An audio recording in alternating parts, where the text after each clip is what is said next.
Out of China, where thousands of troops are on high alert for today's 50th anniversary of a failed Tibetan uprising against Chinese rule. Last year's celebration deteriorated into violent demonstrations. Anne is here with more. Thanks a lot, Matt. Good morning once again. Well, it was that 1959 uprising that led to the Dalai Lama's exile.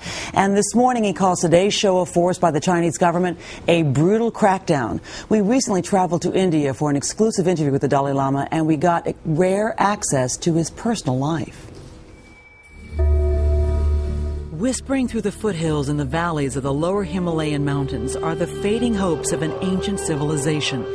A spiritual people from Tibet, the land of Mount Everest, who fear their way of life is being ground into little more than memories.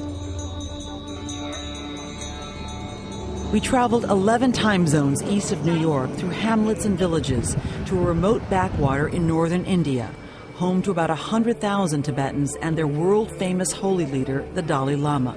He fled his homeland 50 years ago after China crushed a Tibetan uprising against harsh communist rule, and has for decades been living in exile in a kind of holy citadel protected by 2 perimeters of armed guards. I wonder, as you reflect back 5 decades, what your emotions are.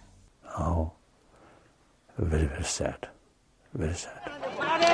After Tibetans' frustrations exploded in furious rioting last March, China cracked down hard on Tibet, imprisoning hundreds. In recent weeks, with the anniversary approaching, a new iron grip has reportedly seized and imprisoned many more.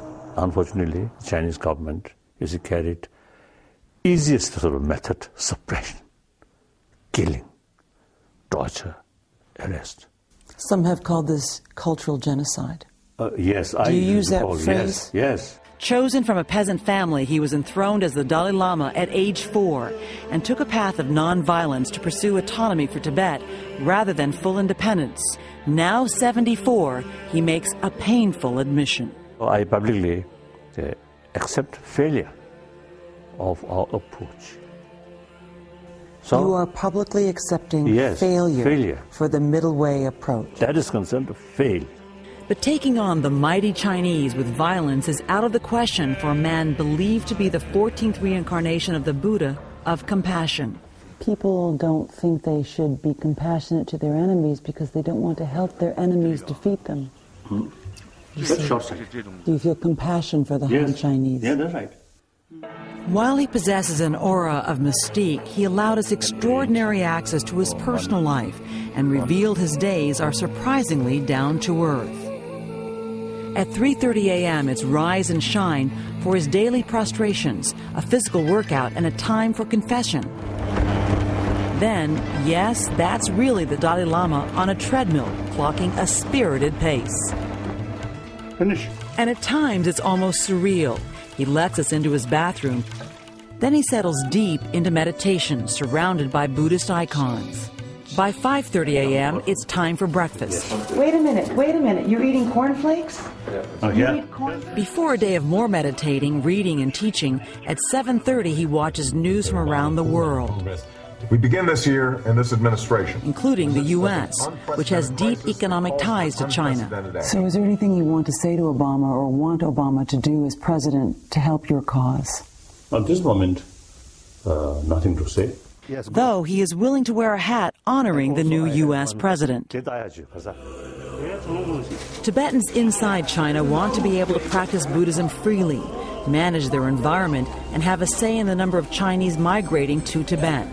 China says no. What is the practical reality you envision for Tibet? Dream is they provide us physical comfort.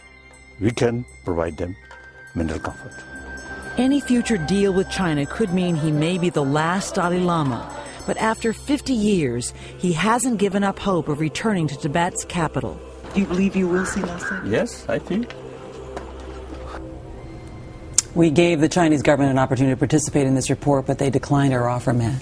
All right, and we're going to see more of your interview with the Dalai Lama tonight on NBC Nightly News, and it's illuminating. Cornflakes on a treadmill, huh? Who knew? Who figured, yeah.